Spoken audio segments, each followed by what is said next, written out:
賃金っていうのがね、まあ、平均的なサラリーマンだいたい600ペソから700ペソらしい。で1ペソだいたい日本円で、600ペソ言ったらそれの 2.2 倍ぐらいな、 2.2 倍ぐらいで、したがって600ペソっていうのは1500円にもならんぐらいな。1日それで1人を雇うことができる。で例えば25日だったら、15000円かける25やからな、なんぼになるな。なんぼになる？15000円かける25日ですよ。いやいや、1500円かける25。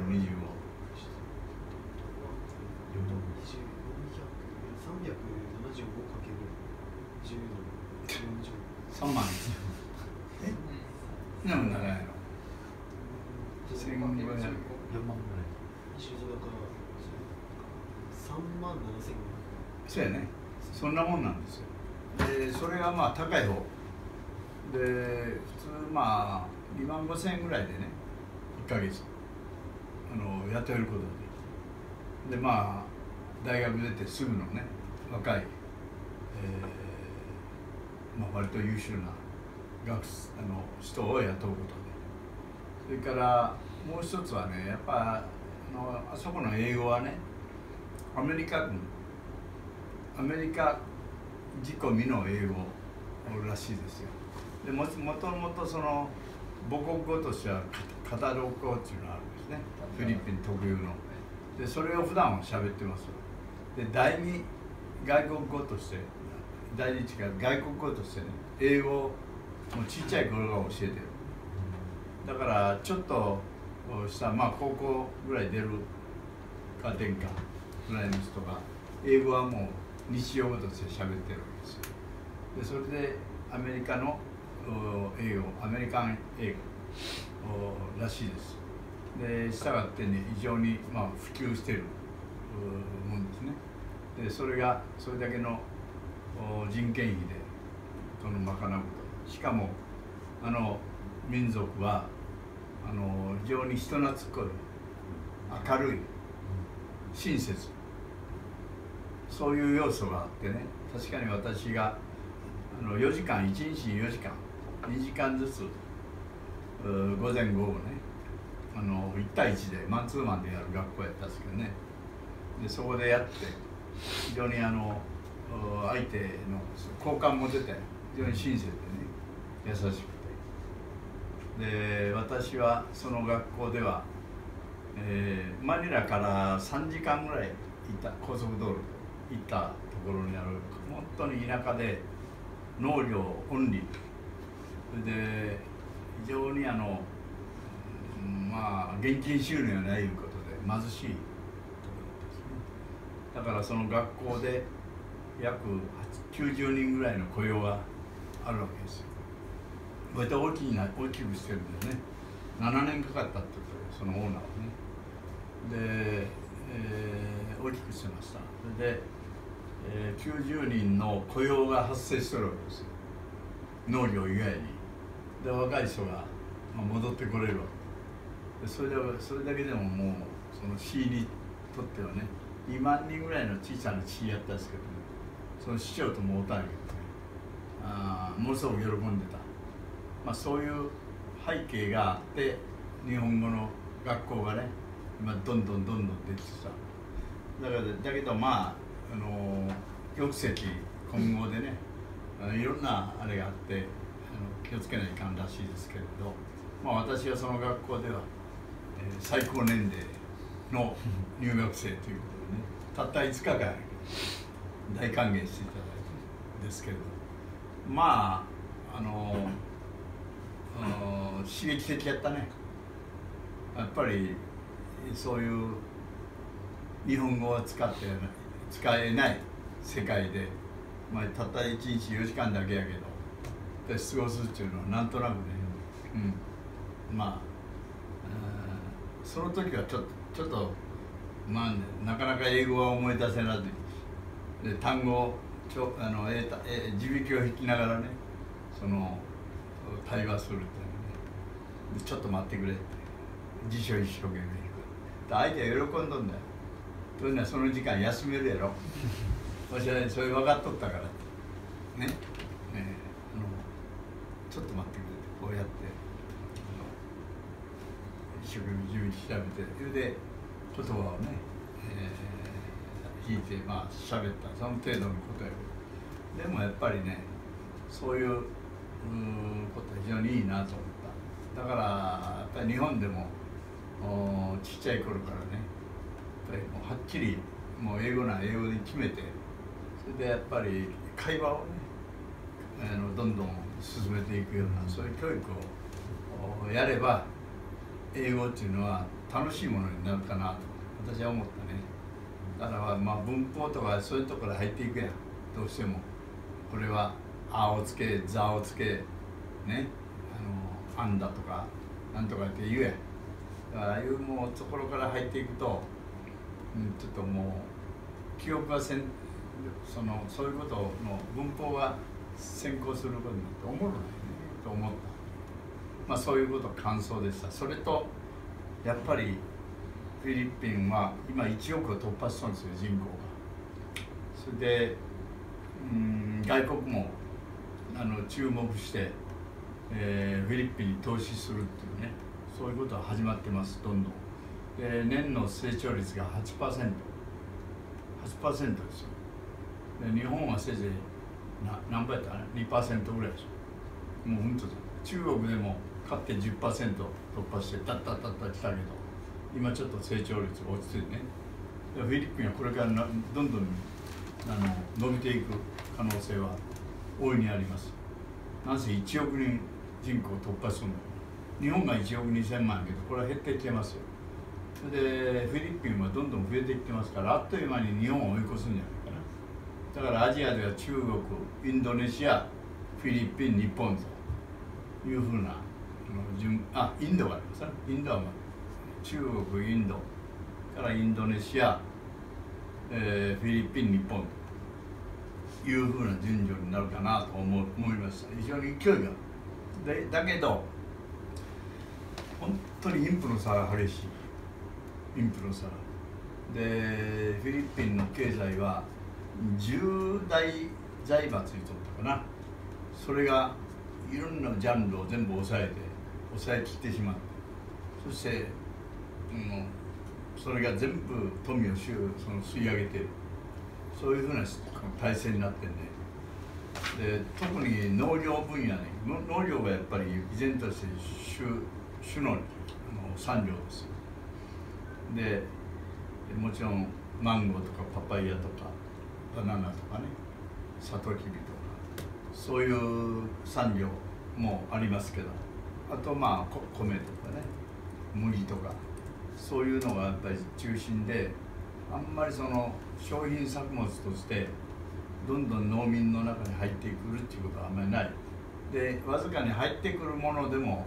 要するに大地主を追ってそれらがやっぱり吸い上げていくんだよね、そういう社会になってる。これは日本の戦前なんかは全くそれですよ、大地主がいて極端に言えば隣の村へ行くのに、自分の家の屋敷とそれから田んぼを通ればね隣の村何キロか先の村にも行けるっていうぐらい大きなね、例えば、あれは山形県ですかね本間家っていうのがあるけどね、本間様には殿様も勝てないと言われるぐらい大地主ですよね。ゴルフの本間ってあるやん、本間の一族やな。一族でまあ主家やったわけね。でそういうのもありますけどね、日本もかつてそうだった。大地主がいてその土地を自分のものにできずに何とかお願いして小作人になって、そして例えば一旦耕したらそのうちの収穫の半分はその土地代としてね召し上げられる。大地主にしてぐらい自分が汗かかずにただ田んぼを貸してるだけでね、こう年貢っていうのがね入ってくる。これはもちろん江戸時代でもそうですよね。それがずっと日本の場合は戦争が終わるまで、第二次世界大戦、そういう制度が続いてて、で戦争が終わって、アメリカ軍に占領された。その占領政策の一つとしてそういう大地主制度を撤廃すると、要するに農地を開放するということで、その大きな土地を持っている人は一定程度は保有できるけど、それ以上は全部強制に買い上げ、しかも安いお金でね、でそのお金をその田んぼ畑をね、要するに小作をしてた皆さん方にほとんど無償やったんやと思うけどね、このずっと割り当てして土地を保有してもらう。で土地を保有すると自分の土地やと、で自分の土地で取れたものは自分のものになるとね、やっぱり前みたいにその半分は取り上げられるっていうのと全部自分のものになるんやというのとは全然その働く意欲が変わってきますよ。で結果的にはその生産性向上するわけだ。で戦後の日本も非常に食料不足やった。本当に食料不足で、もう僕らの子供の時っていうのはもう真っ白な飯っていうのはまず正月に本当に茶碗一杯食べれるぐらいで、あとはもう麦がいっぱい入ってる、あるいは芋のつるが入ってる、大根が入ってるんです。でそういう飯でなんとか空腹をねカバーしてたんですよ。でもその時代っていうのは私の思いではせいぜい 4,5 年やったと思う。20年から25年ぐらいまで。でその間に農地開放っていうのが行われてね、で小作人の人がその自立した農民になったわけです。だから生産性上がって、でどんどん食料危機、食料難は薄れていったら急速に。でもそのフィリップの場合依然としてもっともっと大きな地主がね、追って小作人になってるわけ、みんなね。ですから依然としてやっぱり家なんかも本当にこんなところにと思うような家に住んでるし、子供がたくさんおる、十分に飯食うてないんじゃないかなっていうふうに思いました。でそれ以上にね、そういう子供たちあるいはそういう人が何とかしてマニラへ出てきてもなかなか職がない。今失業率がね2桁なんですよ。 10% 超えてるんですよ。だから若い人を含めて働きたいという人の中で働けるのはせいぜい8人ぐらいしか働けない。あとの人はもう仕事もないで、農繁期になったらアルバイトでね収穫に参加すると。で多少のその現物支給あるいはちょっとした賃金をもらうというぐらいの生活ですね。貧富の格差がものすごく激しい。それでやっぱりマニラなんか行くとね、もう本当に見るからに栄養失調になった子供、赤ちゃん、それを抱いたねお母さん、あるいはその赤ちゃんをまた小学校の5、6年生ぐらいかなのその少女がね抱いてね、で車にダーッと寄ってきてお金をくださいということで、古事記やね。だから日本の戦後しばらくそういう時代全く日本も同じでありました。でも今からだから60年前の日本と変わらないような状態でまだフィリピンのその貧富の格差はあるね、現然。いわゆるストリートチルドレンとかね、あるいはゴミの山を漁ってね、そしてお金になるものを一生懸命拾い集めて、それで持って行って、ペットボトルの殻なんかでも集めてね、でそれを持って行って多少のお金にして、それで一日のそのね生命を長らえる。そういう子供たちもまだまだ随分おるね。だから本当にね辛かったね。ガイドはね、しかしさん見ないでくださいってこう言ったな。自分たちもそのフィリピンがねまだこんな状態だと。いうのは恥ずかしいと思ったのかもわからないし、まあそういう人に与えるっていうことはそれは一時のあれとしていいけれど、だけど一人に与えたから全てが解決するわけじゃないわな。だけどまあ本当に私は本当小さい頃にガード下の靴磨きとかね、それからあれ鐘の鳴る丘っていうのがあってね、私はまあそれを歌って、小学校の時に読書したことあるけど、鐘の鳴る丘で、歌っていうのがあったんやけど、それはいわゆる戦争孤児ね。で戦争でお父さんもいない、お母さんもどっか行ってしまった、そういう孤児を収容する場所だったしね。まあそれがあるだけでもまだマシやね、日本はあっただけでもねと思うけれど、まあいずれにしてもそういう状態がまだまだフィリピンにある貧富の格差をこれは何としてもなくさないと、フィリピンの発展もあって確かなものにならないなということは感じましたけど、まあいずれにしてもそういう国でした。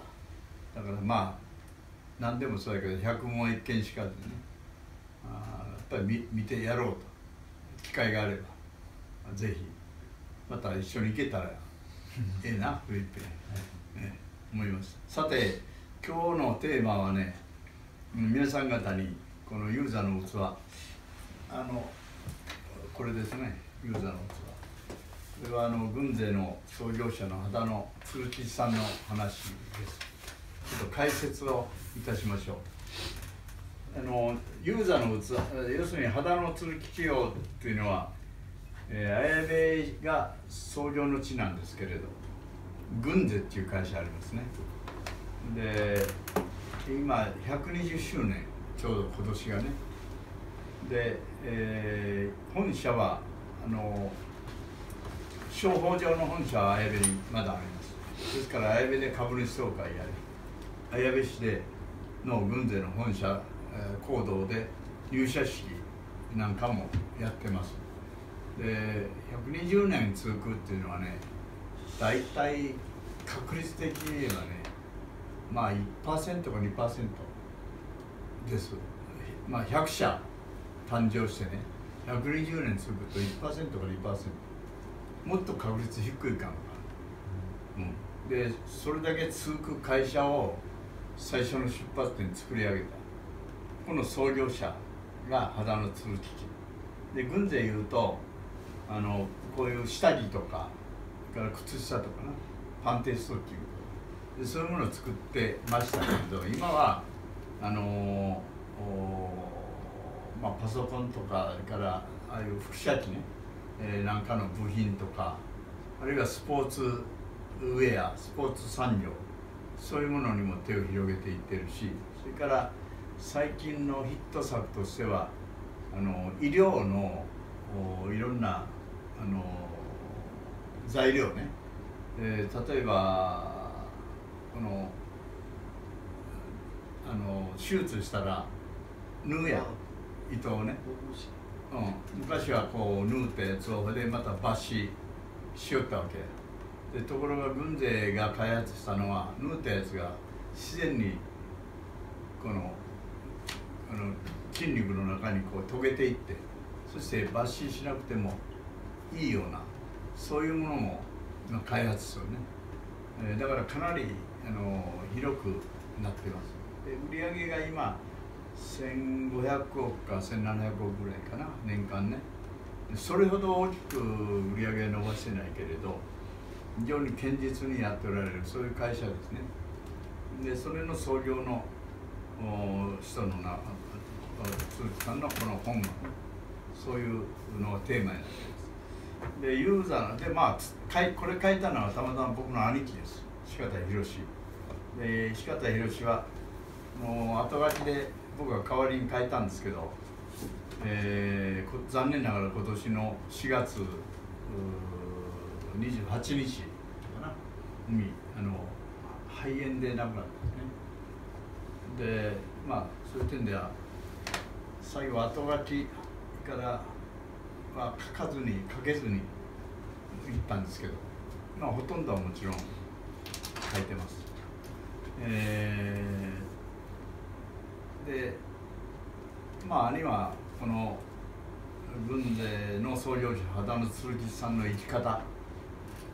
考え方、これを非常に評価してたし、からそのもとに軍勢っていう会社がね創業され発展してきた、そのことにこれが綾部やということに非常に誇りを持ってましたね。だから大学を出る時の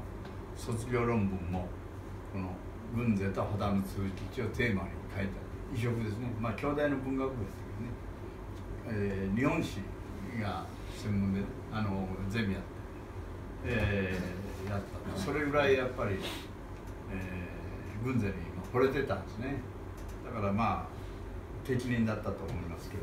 まあ、いずれにしてもこの「遊佐の器」っていうテーマはね、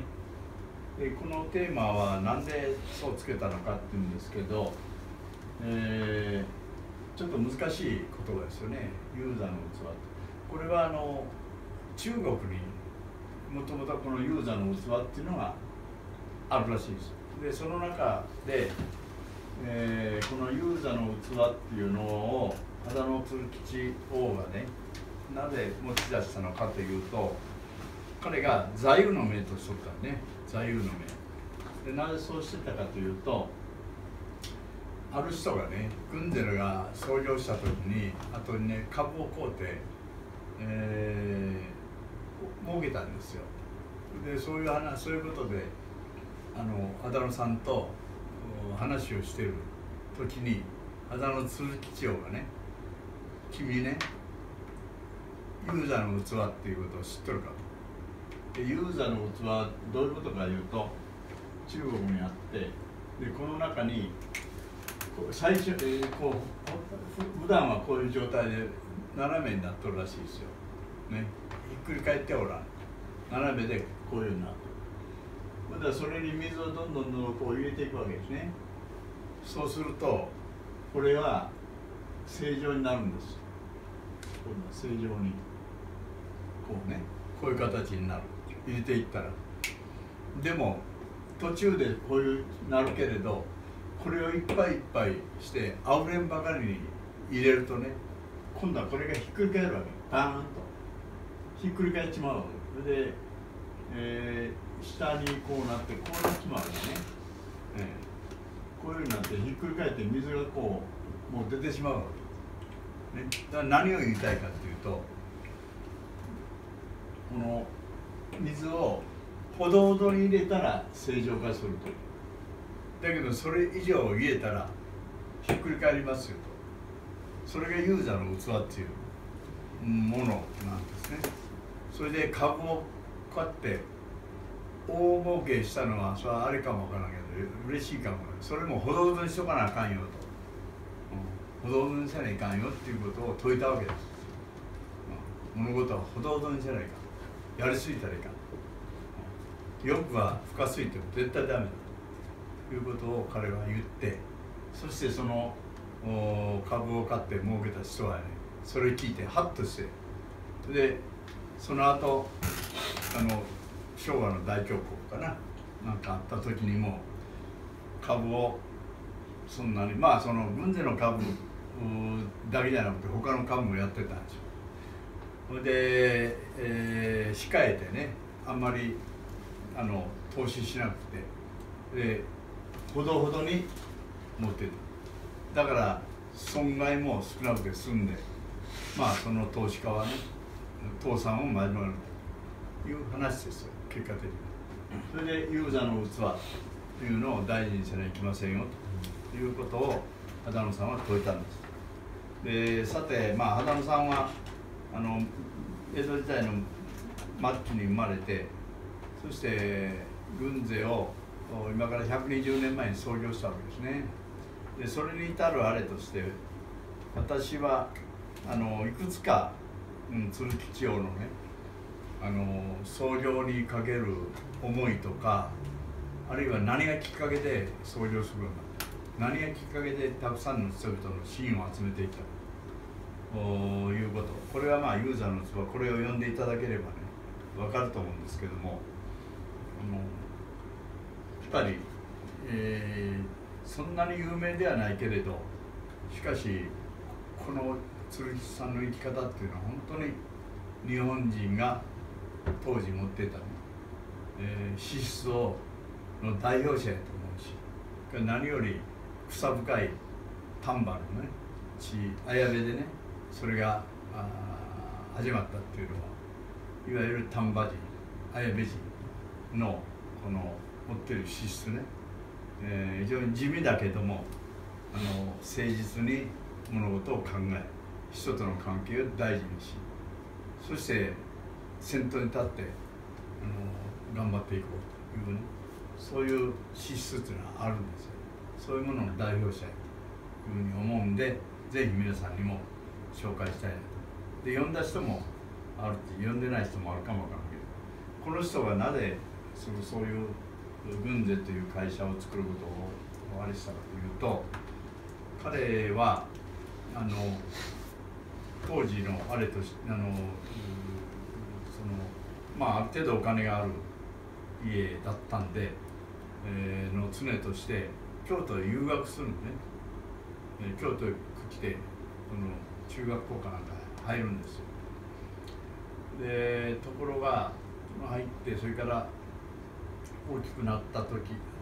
もいろいろ京都で、貸本屋をやったりからいろんなことやってですね、それから自由民権運動に関わったりし、いろいろこう京都でやってます。でその過程でね、私はまあその当時は一つの風俗として当たり前の話だったけど、いわばまあ俗に言えば女郎街っていうのがあるわね。まあ今はそれが禁止されて売春禁止法ってなってますけど、ね、その頃はまあある意味で当たり前の風景だったわけで、そういうのにだったと思う。それからそういうところでいわゆる梅毒でね、梅毒性病、そういうものにかかる人って結構あったんですよ。この秦野鶴吉もさんもね、それにかかって、で今はもういい薬が何ぼでも出てるけど、当時なかったので、結果的にここの写真にも出てますけどね、鼻がかけるんですよ。かけてるでしょ、この写真を見たらね、鼻かけて、それでね、もうすでに養子に行ってて、その養子先からお前なんかは帰らなくてもいいというぐらい言われた。しかし奥さんの花さんっていうのは、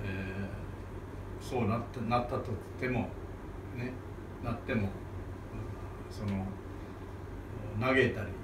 あるいはいわば死断したりいうことをせずに耐えてね、そしてにこやかに迎えて、そういうことある。本人は非常に落胆するわけですよ。本当に落胆する。それで、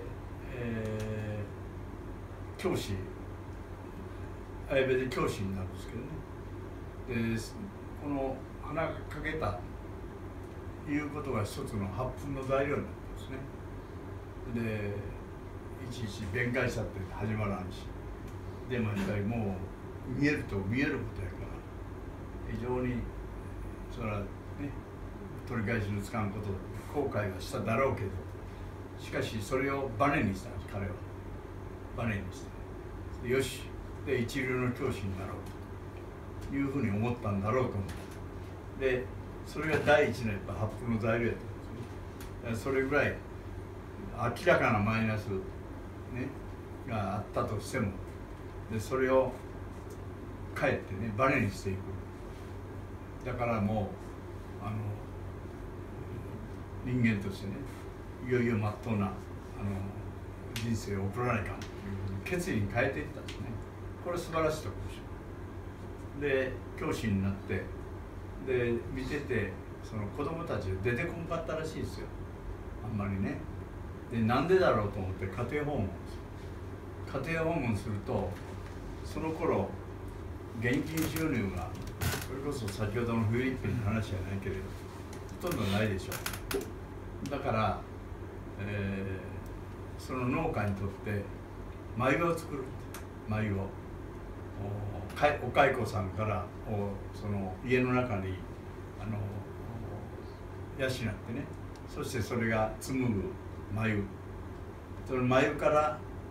生糸を取るわけですよね。生糸でその当時戦後すぐで明治維新になってすぐだから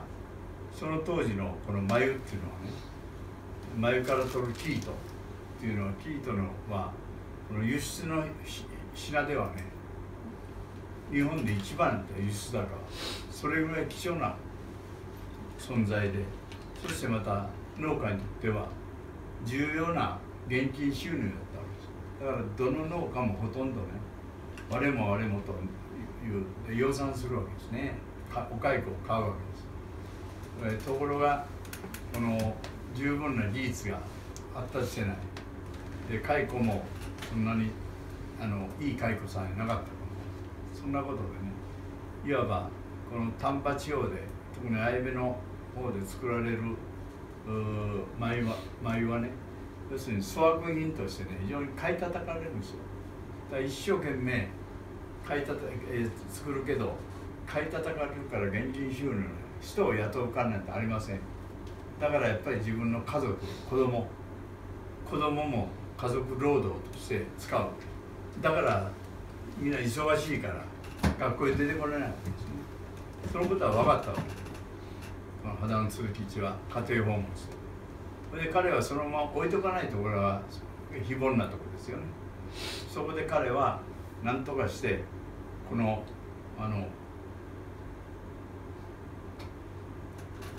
お蚕さんの質を良くしないかで高く買ってもらうような商品を作らなければ子供が労働に従事させられるということに気がつくわけです。でそのために、三種同僚組合っていうのをね斑鳩郡三種同僚組合っていうのをそこで作り上げるわけですね。で自ら組合長になる。それで繭の質を高めようという努力を教頭と一緒になってやる。でそのための学校も作る、ね、今の綾部高等学校の前身で綾部高等学校の前身はその養蚕の質を上げるそういう政党をどんどん送り出そうというための学校です。そういうこともやったわけですね。で結果繭の質もだんだん良くなっていった。でそれからさらに発展して、会社を作るんですけどね、会社を作る軍勢っていう会社を作る一つの大きなきっかけはこれまた前田正成っていうね今で言えば経済産業省、それの事務次官をやった人、その人がね辞めてで全国にこの地方を歩いてね、そして産業孤児制ということを説いて回ったわけです。でその時に綾部たまたま、前田正成っていうのはね、前田正成っていうのは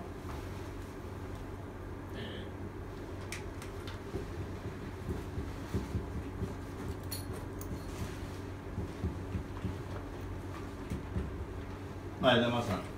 という人が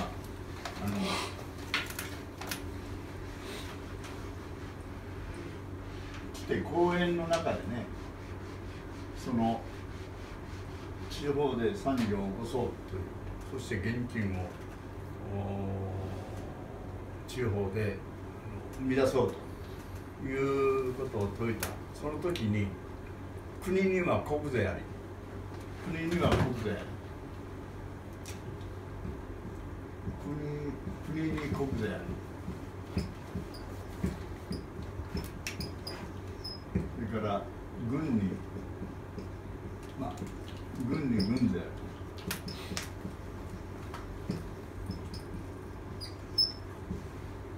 こういうことをね説いたんです。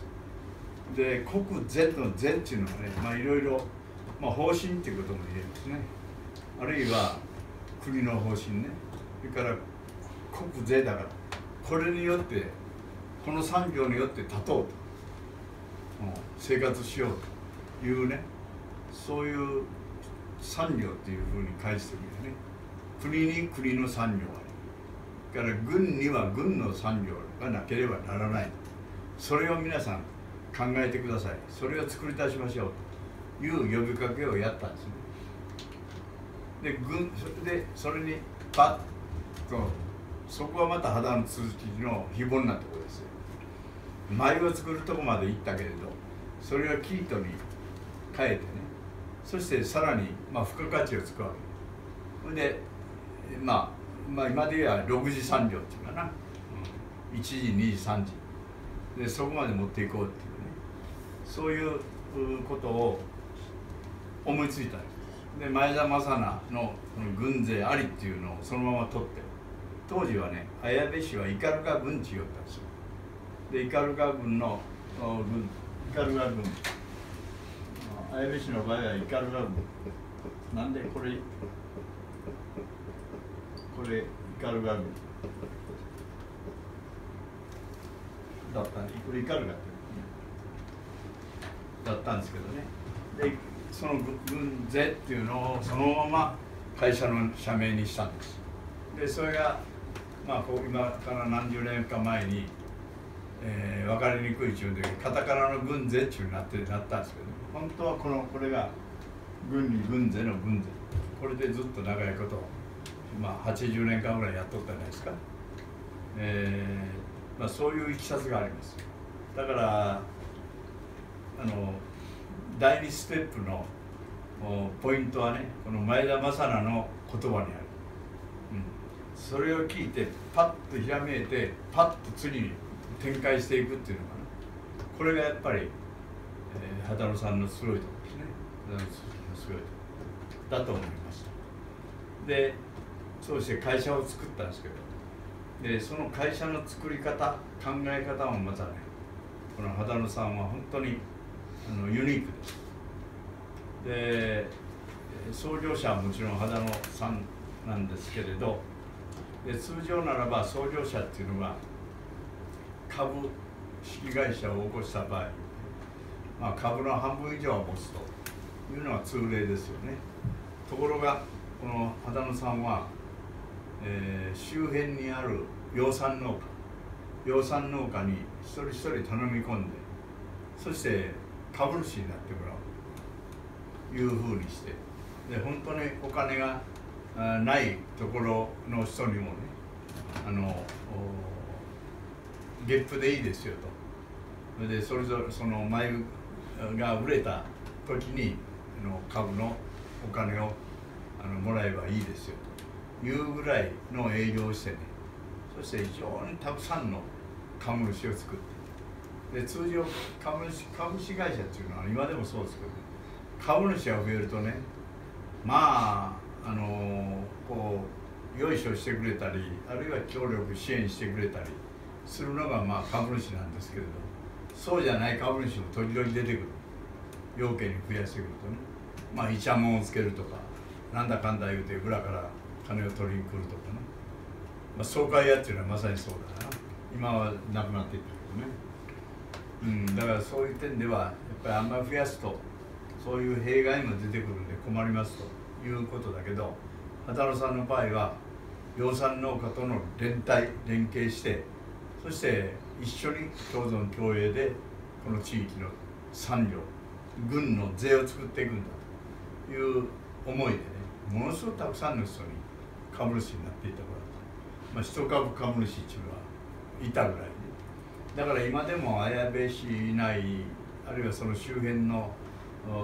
町でね、やっぱりおじいさんとかひいじいさんからね、代々持っとんだっていう株をね、持ってる人多いですよ。私ももちろん株主やけど、だけどそれはもう私の株はもうそうやね、おじいさんの代で、私のじいさんの仕方豊蔵っていうのはね、町長やったりしとったんですけど、この豊蔵っていうのは蚕糸同業組合の秦野さんが組合長が本人私のじいさんの豊蔵っていうのは副組合長をやってね、その豊蔵は本当にこの秦野さんを尊敬してました、心から。で秦野さんに見習うと。で秦野さんが亡くなられた後もね、秦野さんがおられたらどうされるかということを常に考えながら三種道場組合の仕事もやったというふうに本人は書いてますけど、まあ、いずれにしてもたくさんの皆さん方と一緒にやるというふうなそういう精神ね、これは珍しいですよ。普通例えばまあトヨタとかマツダでも大きなとこね、どこでもですよ、やっぱり創業者っていうのは最初株は半分ぐらい持ってます。まあ上場してね、一般にやるときは何千人か作らないかんから株主で公開せないかんから、その比率はどーっと下がって 5% とか 3%、6% になりますけどね、そう上場する前っていうのはね、株っていうのはほとんど持ってる創業者で、そういうことしてないだから一族っていうのは今はもうほとんど存在しない。それぐらいそういうことに対して非常に、無欲であるということが分かりますね。で何より彼が大事にしたのはこの綾部市斑鳩郡のこの産業を作り出したい、そして学校に来れない子どもたちをねなくしたいというふうなそういう志、それを実現したのがやっぱり軍勢という会社やったんですね。でその考え方っていうのはで軍勢はずっとその周辺の製紙業をやってたね、そういう会社も小さな会社も含めてどんどん当時の今で言えば M&A っていうのね、統合合併をどんどん進めて、そして一挙に大きくするんですけど、でその時の精神っていうのはね、やっぱり愛と善ですよ。愛と善、これはキリスト教に感化されてね、キリスト教に入るんですけど、キリスト教の教えこれを非常に大事にした。まあキリストは愛と善というのを非常にね触れてますよね。そういうことです。それで彼の精神は良い人が良い糸を作るんだというのが一貫した精神で、良い人を作らないから。良いっていうのは善よね、善。良い人が良い人が良い糸を作るという精神ですね。これを徹底してますね。でそのためにとかくその当時は特にこの製紙業っていうのはね、まあよく能見峠という本もありますよね。それから女工愛しっていう言葉もあるよね。それぐらい、缶詰にされて夜遅くまでその冷たいところで働かされる、それで肺炎になってそのまま亡くなる人もおるとか、まあともかくそういう暗い話いっぱいありますよね。それのまああれが女工愛しっていう言葉だったんですけど、でも軍勢に女工愛しのあれは話は全然ないの。確かに労働時間は長かった。しかし秦野さんはね、表は工場である。しかし裏口から入るのは学校である、ね、だから学校であり工場である、工場であり学校である。でそこで働くいわゆる女工さんっていうのは養蚕農家から、まあいわば株主でもあるわけ。そこから来ていただいた大事な娘さんだと、そういう考え方でね、中に清修学院っていう学校を作るんですよね。清修学院。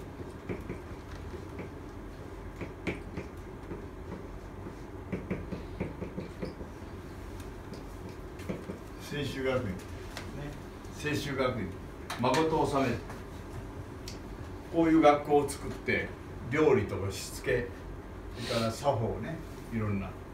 しつけ、そうそう、しつけ作法、それから裁縫とかね、そういうことをその働くと同時に、そこで皆さんに、上皇さんに学校を作ったわけ。だから嫁をもらうなら軍勢からもらえと言われるぐらいね、そういう嫁入り前のさまざまな修行を工場で働くと同時にそういう場を与えて作ったわけね。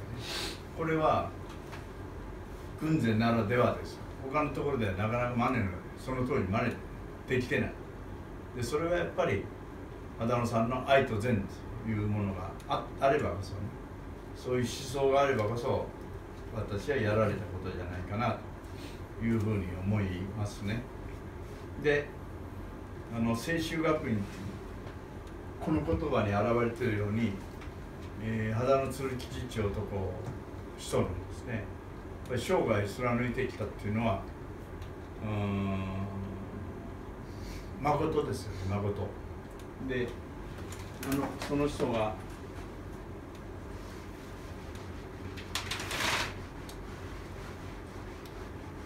よく今も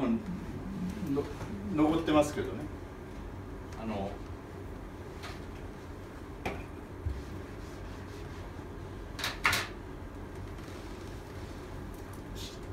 書いてるのは市政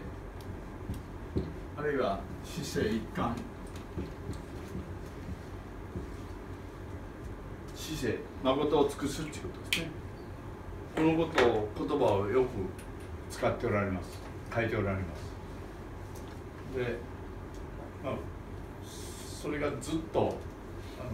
一貫してます。でこれは信仰にももちろん基づいているだろうし、それから若い時にそういうねちょっと後悔せないかんことが出てきて、でそれを跳ね返して、でそういう中で皆さんがやっぱり誠を尽くしていけば温かく迎えてくれたし、そして協力してもらった、その道を尽くすんだっていうそういう強い思いだったと思いますね。でいろんなエピソードがありますけれどね、安田善次郎っていう安田銀行、あるいは安田生命、あるいは安田講堂、東大のね安田講堂を寄付した安田善次郎っておりますよね。これは富山藩の藩士侍やったんですけどね、下級の侍ですよ。大体三菱の岩崎弥太郎っていうのも下級の藩士じゃないですかね。藩士じゃないですけど、商売人かな。で坂本龍馬なんかも下級でしょ。明治維新時代に、経済界であれ、あるいはその政治であれね、活躍したのは下級ですよ。下級の人間が、ダーッと起こってくるんですね。下克上ですね、ある意味。それでやっぱりああいう大幅な刷新がね、維新ができたんだろうと私は思いますけども、いずれにしてもその安田善次郎も富山藩士であって、で、彼はその富山藩のが財政的に非常に厳しゅうて、京都が誰か知らない、要するに両替商とか商人にそのお金を借りる状態だったらしいですよね、江戸の末期で。でそれを見てて、それで普通は商人とか町人というのは殿様なんか通る時はみんな土下座してね迎えないかんわけですよ、どんな時でも。でもそのお金を借りてるその商人が京都からなんかから富山藩に来るとなったのに、そういう日頃は偉そうぶってる侍がね、逆にその国境まで峠まで迎えに行くっていう、それほどね金っていうものの強さね、金の力っていうのはそれほど強いということを彼は善次郎はその現物を見たわけですよ、現場をね。でやっぱり金持たないか、金を作らないかというふうなことから両替商になったりね、いろんなことに手をつけながらいわゆる安田財閥を作り上げた。で安田銀行っていうのはその後富士銀行っていうのがあったね、安田生命っていうのはまだありますからね。それからあって、合併しとるかもわからんけど、それから安田銀行、安田行動なんか、ここから安田っていう名前ついたのをいっぱい作ってる。住友三井三菱みたいなあれで、4番目のその財閥だったわけですね。でそういうのを作った。その安田善次郎のその銀行にね、当時その綾部の地域にはでは130銀行っていうのね、名前がね、の銀行があったらしいです。でそことの取引をね軍勢もちろんやってるわけですよ。でその軍勢、についてそのお金をもちろん貸してるんだけれどどうだろうかっていうんで安田善次郎が見に来るんですよ、軍勢の綾部までね、わざわざ。だからそれはもうあらかじめ分かってたんですけれど、今やったらね時間なんかでも正確に何時何分に会いましょうということになるわけで、その当時はやっぱりなんでしょうね、やっぱり人力車使うたりね、あるいは馬を使うたり馬車使ったりして必ずしも時間が正確じゃない場合もあるね。でそういうこともあったんでしょうね。たまたま秦野鶴吉は草むしりをしてたんです、玄関でね。でそんなに体格の立派な人でもないし、着てるものもいいものじゃなかったですよね。寒いみたいなのがあったし、でその秦野鶴吉が草むしり、日頃から草むしりよくしようと。で草むしりした後その奥さんの花さんっていうのがね水をまくというコンビでやっとったらしいですよね。でその日もたまたま草むしりしてた。ほんで、善次郎が来てね、で社長さんに会いに来ましたと言うたら、秦野鶴吉がね「いや、その社長は私ですよ」と言うて「えっ?」ってなもんでね、でどうぞっつって案内をするわけですよ。そういう場面があったりして、話してもで安田善次郎がある意味で秦野鶴吉に信頼を取れたんですね。それでその後どんな時にあっても軍勢には必ず優勝すべきであるということを、亡くなる前にね残すんですよね。そして実際軍勢が非常に厳しい時があったそうな、その時に安田銀行は喜んで融資に応じた、そういう話も伝わってますね。それぐらいこの秦野鶴吉の生き方っていうのはそういう誠死生一貫を貫きながら、同時にね、前田正名といい、あるいは学校に来る子どもたちとの関係といい、あるいは養蚕農家との関係といい、あるいは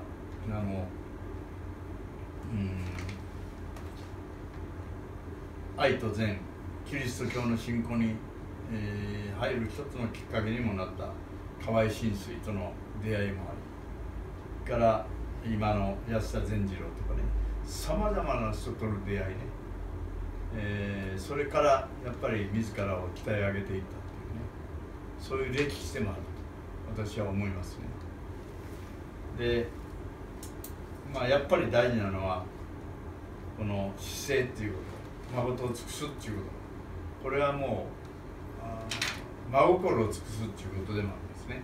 真心っていうのは要するにしてもらったことに対して忘れるなと。私もそれ一つのモットーにしてますけど、やってもらったことに対しては絶対忘れちゃいかん。その原点を忘れちゃいけない。中国に井戸水を飲むときは井戸を掘った人のことを忘れるのっていうことありますけどね、当たり前のことです。それは非常に大事なことだと私は思いますけどね。そして人にしたことは忘れる。どうしてもしてもらったことよりもしたことをあの人にあんなことしたのに、何もあれないと、反応ないと、反応ないのもけしからんけどね、反応ないのもけしからんけど、しかししたことはもうできるだけ忘れる。ただしてもらったことは忘れないっていうね、そういうやっぱり死生一貫のこの生き方っていうのはね、まさにこの秦野さんの生き方だからこそ、いろんなそういうね人にも巡られた、ご縁にも恵まれたと私は思いますよね。で今日軍勢の120年、そういう話を書いたのがこのユーザーの器の話です。ですから読んだ人はいいけど、また読んでない人はそういう見方でね読んでみると大いに参考になるんじゃないかなと思います。予定よりちょっと10分以上伸びたけど、今日はとりあえずユーザーの器、軍勢創業者秦野通知王の話をしました。相部はそういう資料館なんかもずっとの記念館、資料館残ってます。それからちょっと丘の方へ、丘に立てば秦野さんの銅像もね立ってます。花がかけたままの銅像を作ってます。そういう土地ですから、また機会があったら相部でそういう秦野さんの足跡みたいなものをね、案内しましょう。軍勢の中にも入れることができると、そんなことで、覚えておいてください。ありがとうございます。